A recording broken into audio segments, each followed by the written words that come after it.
Hello and welcome to the channel. It's 2029. Russian armor rolls west across the Polish border. NATO's eastern flank collapses. The only force large and ready enough to stop them flies one flag, black, red, gold. That future is no longer fiction. It is Berlin's explicit target. In 2025, Chancellor Friedrich Merz told the Bundestag, "We will build Europe's strongest conventional army." Full stop. For a nation that spent 80 years proving it would never again be a military power, those words landed like a bomb. Last week, Germany took the biggest step yet. A new conscription law that will turn the neglected Bundeswehr into a 460,000-strong war machine by 2035. Here are the numbers. Today, 183,000 active soldiers, half the equipment missing, tanks parked for lack of spare parts. Tomorrow, 260,000 active troops plus 200,000 trained reservists equals almost 500,000 ready to fight. That would make Germany bigger than the British, French, Italian, and Spanish armies combined. 6 times the current U.S. presence in Europe. How? Starting January 1st. 2026, every 18-year-old receives a letter. For males, answering is compulsory. The question is simple. Are you willing and able to serve? Say yes and you become Europe's best-paid recruit. 2,600 euros a month.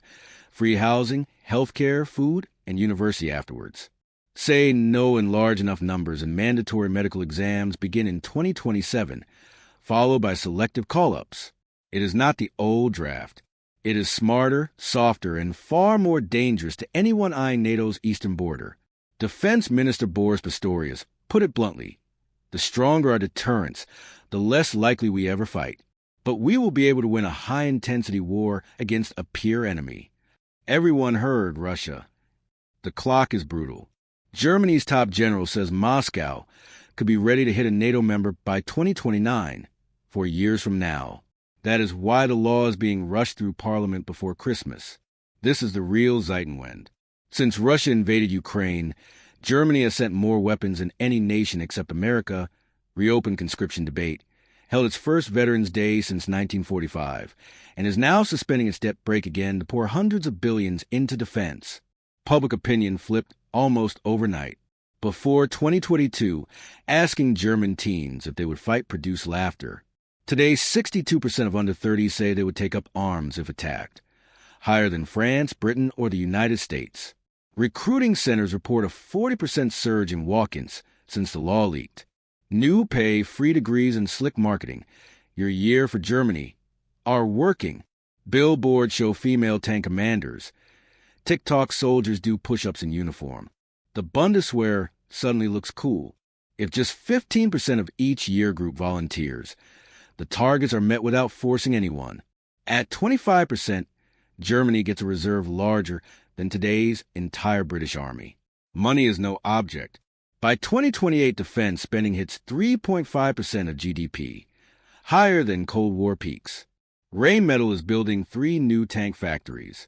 Leopard 3, F-35s, hypersonics, drone swarms, the biggest artillery park in Europe. It's all coming. The goal is simple. Make any Russian plan to look at the map in 2029.